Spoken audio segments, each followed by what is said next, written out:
देवभूमि की राजधानी में अपराध की गोलियों की गूंज, सत्ता के गलियारों में बेचैनी और फिर अचानक सत्ता का सबसे बड़ा प्रशासनिक वार। जी हां, देहरादून में बढ़ते जघन्य अपराधों के बीच सरकार ने ऐसा फैसला लिया जिसने पूरे पुलिस महकमे में हलचल मचा दी।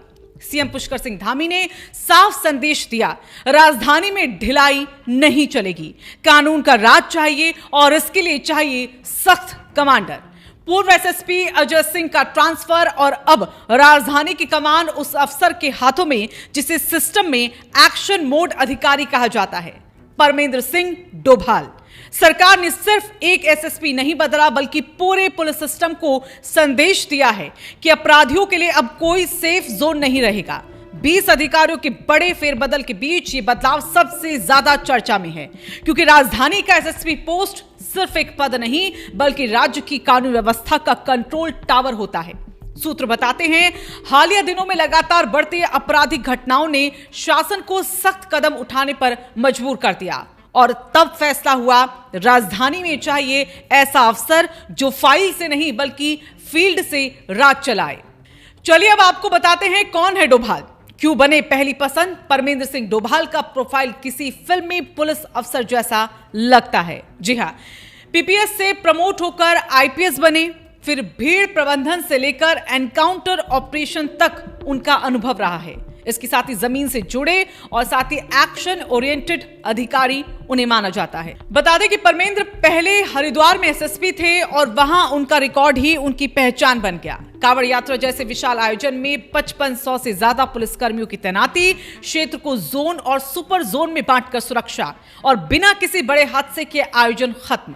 यानी भीड़ चाहे लाखों की हो, कंट्रोल उनका। डोभाल की छवि सिर्फ एडमिनिस्ट्रेटिव नहीं बल्कि ऑपरेशनल भी है।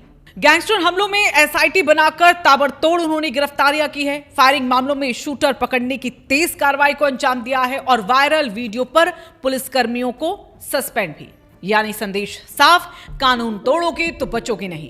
पुलिस सूत्र बताते हैं कि वो सोशल मीडिया को भी हथियार की तरह इस्तेमाल करते हैं। अपराधियों की फोटो, जानकारी और कार्रवाई अपडेट पोस्ट कर दबाव बनाना उनकी खास रणनीति मानी जाती है।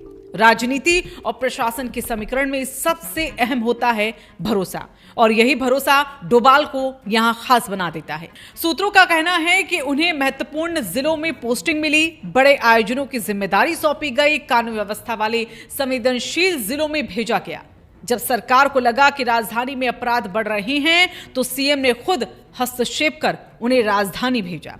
राजधानी का एसएसपी मतलब सरकार की प्रतिष्ठा का सवाल, और वहां वही अधिकारी भेजा जाता है जिस पर शासन को 100% भरोसा हो। देखा जाए तो परमेंद्र डोभाल 2013 हल्द्वानी में एडिशनल एसपी, बाद में पुलिस मुख्यालय और फील्ड पोस्टिंग, 2022 में चमोली एसपी, 2023 से 2026 हरिद्वार एसएसपी और फरवरी 2026 अब राजधानी में एसएसपी। यानी करियर ग्राफ लगातार ऊपर। डोभाल की पहचान सिर्फ एक सख्त अधिकारी के तौर पर नहीं है बल्कि एक जनसंपर्क वाले अफसर की भी है। मंदिर के प्राचीन कुएं का पुनर्निर्माण, सामुदायिक कार्यक्रमों में भागीदारी, छात्रों को मोटिवेशनल लेक्चर देना।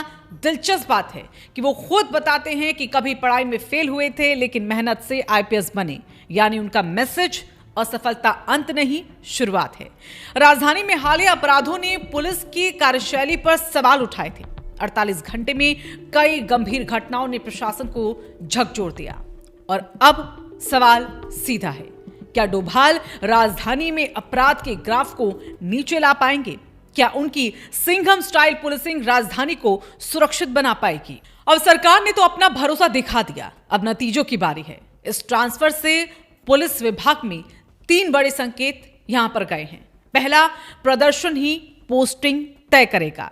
दूसरा, राजधानी में लापरवाही बिल्कुल बर्दाश्त नहीं। और तीसरा, सरकार कानून व्यवस्था पर जीरो टॉलरेंस मोड में है। यानी यह सिर्फ तबादला नहीं बल्कि सिस्टम रिफॉर्म का संकेत भी माना जा रहा है। इस फेरबदल में एक और बड़ा बदलाव भी हुआ है। नवनीत भुल्लर को हरिद्वार एसएसपी बनाया गया। वो पहले एसटीएफ में थे और संगठित अपराध के मामलों में उनकी सख्त छवि मानी जाती है। यानी सरकार ने दोनों जिलों में ऐसे अफसर लगाए जो ऑपरेशन ओरिएंटेड माने जाते हैं। तो राजधानी में नई कमान, नए कप्तान और नई उम्मीदें। अब सबकी नजर इस बात पर यहां पर है कि क्या डोभाल राजधानी को अपराध मुक्त बनाने का मिशन पूरा करेंगे या चुनौतियां और भी यहां ज्यादा बढ़ेंगी। देवभूमि की कानून व्यवस्था की कहानी अब नए अध्याय में प्रवेश कर चुकी है और इस अध्याय का हीरो कौन होगा वक्त बताएगा।